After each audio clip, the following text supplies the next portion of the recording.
이 말씀을 하실 때 무리 중에서 한 여자가 음성을 높여 이르되 당신을 뵌 태와 당신을 먹인 저지 복이 있나이다.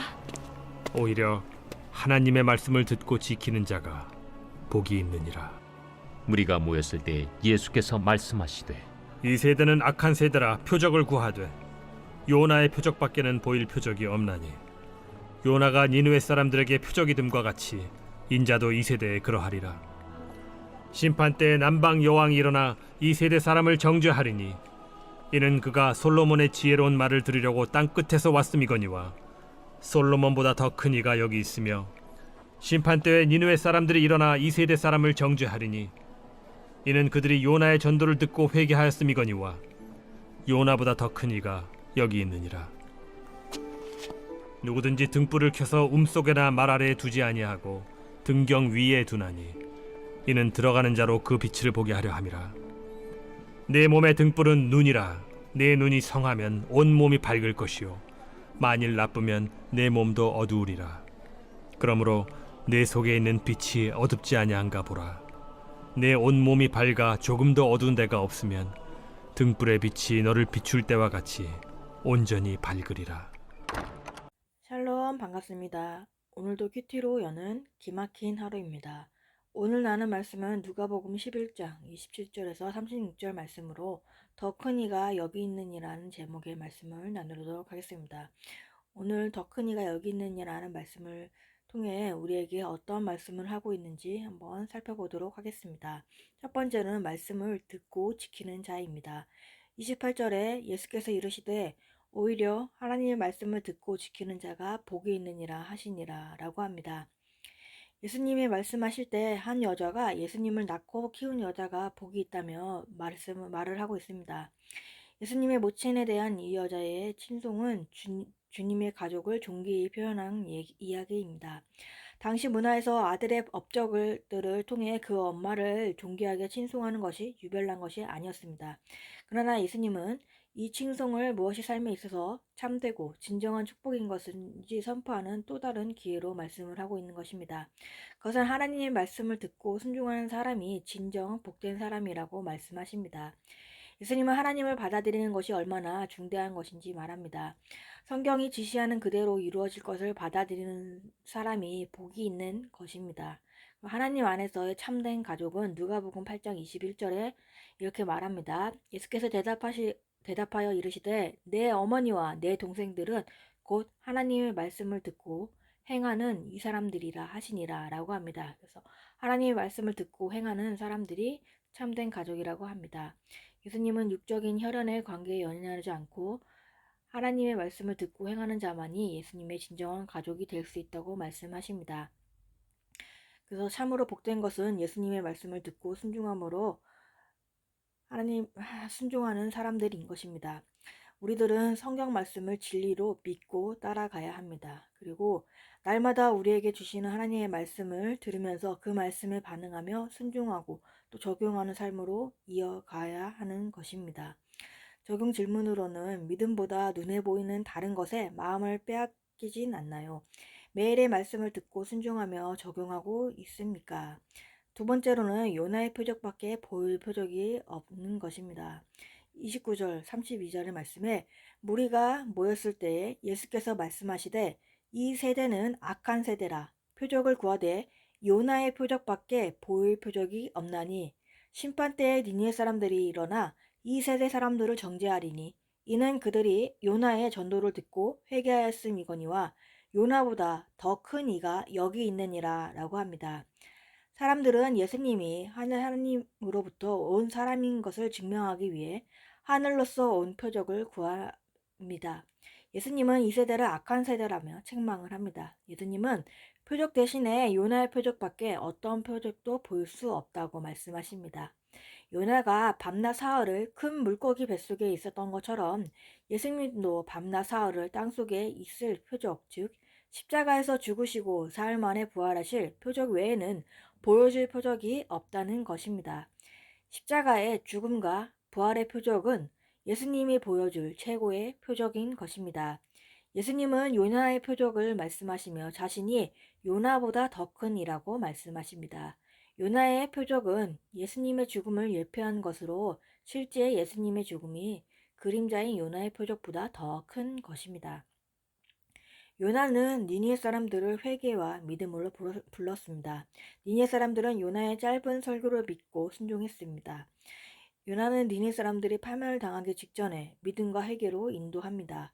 예수님은 요나가 니느웨 사람들에게 표적이 됨과 같이 인자도 이 세대에 그러하리라는 말씀을 하십니다. 요나가 자신의 인격과 말씀을 통해 니느웨 사람들에게 표적이 되었듯이 예수님도 자신의 말씀을 통해 말씀을 듣는 사람들에게는 표적이 된다는 것입니다. 요나가 하나님의 말씀을 통해 니느웨 백성의 회개를 촉구했듯이 예수님의 말씀을 통해 사람들의 회개를 촉구하고 계시는 것입니다. 예수님은 사람들의 회개를 촉구하기 위해 또 다른 예로 솔로몬보다 더 큰 이가 그곳에서 이스라엘 백성들과 함께 계셨는데 하지만 그들은 믿기를 거부하였습니다. 구약에 나온 남방 여왕이 솔로몬의 지혜의 말을 들으려고 땅끝에서 왔는데 남방 여왕은 솔로몬을 보고 그의 말을 듣기 위해 먼 길 여행을 한 것입니다. 그녀는 하나님을 믿지 않던 이방인이었지만 진리를 거절하고 그 대신 표적을 구한 예수님의 청중과 달리 참된 지혜를 소개받았을 때 그것을 인정하였습니다. 그녀는 솔로몬한테 이렇게 말합니다. 열왕기상 10장 9절에 당신의 하나님 여호와를 송축할지로다. 여호와께서 당신을 기뻐하사 이스라엘 위에 올리셨고 여호와께서 영영히 이스라엘을 사랑하심으로 당신을 세워 왕을 심어 공과 의를 행하게 하셨도다 라고 합니다. 예수님은 그 여왕이 솔로몬을 보려고 먼 길까지 와서 믿음을 갖고 돌아갔기 때문에 이 세대보다 도덕적으로 우월하다고 말합니다. 지금 솔로몬보다 더 위대한 예수님의 지혜의 말씀에 사람들은 귀를 기울이지 않고 있습니다. 예수님의 치유와 가르침은 지혜와 능력과 하나님께 가까움이 솔로몬보다 훨씬 능가하는 것입니다. 솔로몬보다 크고 요나보다 더 분명한 예수님을 곁에 두고도 배척을 하고 있습니다.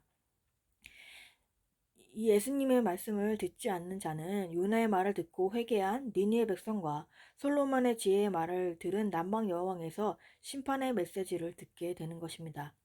표적 자체는 귀한 것입니다. 요한복음을 보면 예수님의 행하신 일들이 다 표적으로 제시되어 있습니다.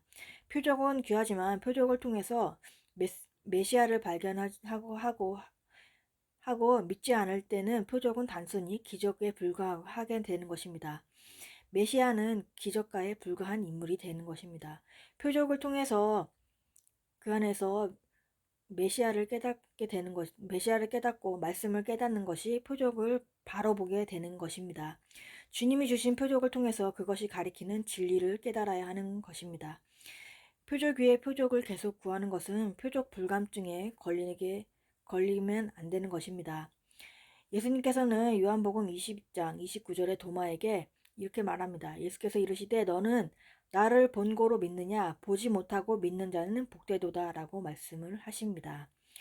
김영재 목사님께서는 바리새인들은 이 요나와 솔로몬은 귀하게 여기며 정작 그들의 주인이신 예수님을 우습게 봅니다. 그러므로 요나의 표적밖에 볼 표적이 없다는 예수님의 말씀은 한마디로 죽어지는 것보다 더 큰 표적은 없다는 것을 말합니다.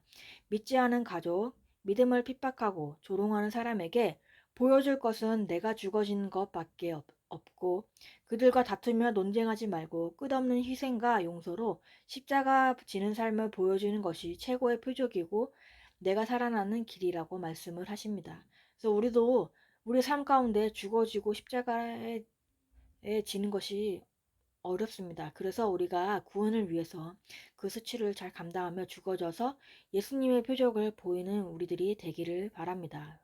주님의 말씀에 순종하고 적용하며 나아가기를 원합니다. 적용 질문으로는 내가 용서하고 죽어지는 희생을 해야 할 사람은 누가 있습니까?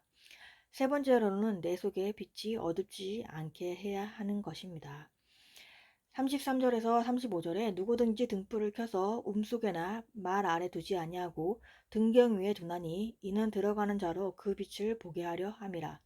내 속의 등불은 눈이라 내 눈이 성하면 온몸이 밝을 것이요 만일 나쁘면 내 몸도 어두우리라. 그러므로 내 속에 있는 빛이 어둡지 아니한가 보라 라고 합니다.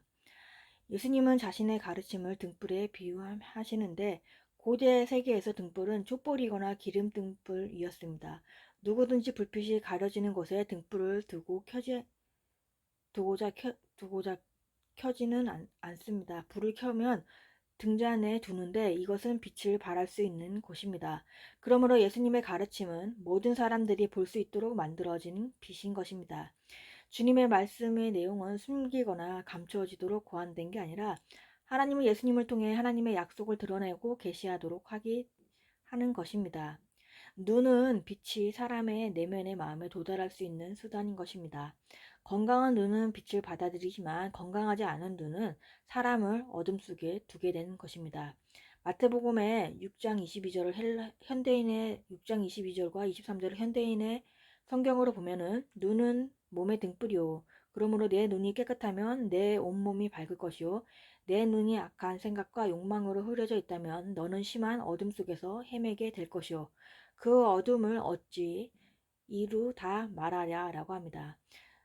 눈은 몸의 등불이라는 말은 우리의 눈을 통해 빛을 받아들이고 또 몸이 움직일 수 있게 한다는 것을 말합니다. 구약에서 눈은 개인의 삶의 방향을 나타냅니다. 좋은 눈들은 하나님께 초점을 맞춥니다. 그런 눈들은 남에게 관다하며 오로지 참 제자에만 초점을 맞춥니다. 우리는 말씀을 사랑해서 믿음의 눈을 가져야 합니다. 또 하나님의 빛을 받아들여 몸에 충만케 하며 전심으로 그분을 섬길 수 있게 해야 합니다. 나쁜 눈은 물질주의, 욕심, 탐욕을 나타냅니다. 나쁜 눈을 가진 사람들은 빛을 볼 수 있으나 그것은 이기적인 욕망들 또한 관심들, 목표들, 자기들의 안목을 가려버리고 있습니다. 또 나쁜 눈을 가진 사람들은 자기들이 빛을 가지고 있다고 생각합니다. 그러나 그들은 영적인 어둠 속에 있습니다. 이것은 하나님과 세상의 소유 모두에 초점을 맞추려고 애쓰는 이중적인 안목을 의미합니다. 그들의 삶은 그늘과 영원한 어둠으로 인도하며 허망한 어둠뿐인 것입니다. 눈이 없으면 사리를 올바로 분별하지 못하듯 마음의 등불이 없으면 예수님의 말씀에 올바로 반응하지도 못하고 역으로 마음의 등불이 켜지면 예수님의 말씀에 순종으로 반응을 하게 되는 것입니다. 35절에 그러므로 내 속에 빛이 어둡지 아니한가 보라는 것은 우리를 위한 말씀이신 것입니다. 한 개인의 속에 있는 빛이 실제로 어둡다면 그 사람은 불행한 상태가 되는 것입니다. 그것은 조금도 선한 데가 남아있지 않기 때문입니다. 이는 빛이 없다고 생각하는 것조차 실제로 빛이 있다고 생각하는 것조차 실제로는 어두운 것일 뿐입니다. 그러기에 우리는 우리들을 자신을 점검해 봐야 합니다. 우리 마음속에 과연 어두운지 하는지 한번 살펴봐야 합니다. 하나님의 말씀의 빛으로 우리의 내면의 어두움을 드러내고 변화시켜 하나님을 사랑하는 사람이 되어야 하는 것입니다. 그래서 말씀으로 우리 안의 어두움을 드러내야 하는 것입니다. 우리 안에 악과 죄와 또 부족함들을 주님께 고백하며 나아가야 하는 것입니다. 그래서 우리 안에 어두움이 없게 말씀으로 온전히 밝게 비춰주는 우리들이 되어야 합니다. 우리 안에 말씀의 등불을 비추면서 또한 그 등불을 통해서 또 다른 사람에게 또 빛을 비춰주는 우리들이 되어야 합니다. 예수님을 따라 말씀이 비춰지는 그 방향으로 걸어가는 우리 모두가 되어지기를 바랍니다. 적용 질문은 우리의 마음을 어둡게 하는 죄를 매일의 말씀의 빛으로 비추고 있습니까? 우리의 죄를 하나님께 고백을 하고 있나요? 아니면 숨기고 있습니까? 2월 26일 보수상자입니다. 오늘 주님께서 갈지어다 하시는 그곳, 말이 통하지 않는 배우자, 힘든 시댁, 너무 가난하고 초라해서 외면하고 싶은 형제, 친척, 그들을 찾아가는 것이 주님의 명령입니다. 이리 가운데 가는 것과 같을지라도 주님이 책임지십니다. 주님은 열악하고 무시받는 환경, 소외된 그곳에서 열매를 거두게 하십니다. 다 같이 기도하겠습니다. 하나님 아버지 감사합니다. 오늘도 말씀을 허락해 주심에 감사합니다. 하나님 아버지 주님의 말씀을 듣고 지키어 복을 받는 우리들의 삶이 되게 하여 주옵소서. 그래서 날마다 주시는 그 말씀을 들으며 그 말씀에 반응하고 순종하며 적용하는 우리들이 되게 하여 주옵소서. 우리가 또한 구원을 위해 수치를 잘 당하며 죽어져서 예수님의 표적을 보이길 바랍니다. 그리고 가족과 이웃을 구원을 위해 수고하는 우리들이 되게 하여 주옵소서. 말씀을 사랑해서 믿음의 눈을 가지게 하여 주옵시고 말씀으로 우리 안에 어둠을 드러내게 하여 주옵소서. 그래서 우리 안에 악과 죄를 드러내며 주님께 고백하길 원합니다. 우리 안에 어둠이 없게 하여 주옵시고 말씀으로 우리를 온전히 밝게 하여 주옵소서. 우리 안에 말씀을 등불을 붙여 주옵시고 또한 그 등불을 다른 사람에게 비춰주는 우리들이 되길 원합니다. 예수님에 따라 말씀이 비추는 그 방향대로 걸어가는 우리들의 삶이 되게 하여 주옵소서. 다음 세대에게도 말씀으로 믿고 살고 누리는 다음 세대의 삶이 되게 하여 주옵시고 오늘도 말씀으로 살아내게 하시고 말씀의 은혜를 부어 주옵소서. 예수 그리스도의 이름으로 기도합니다. 아멘.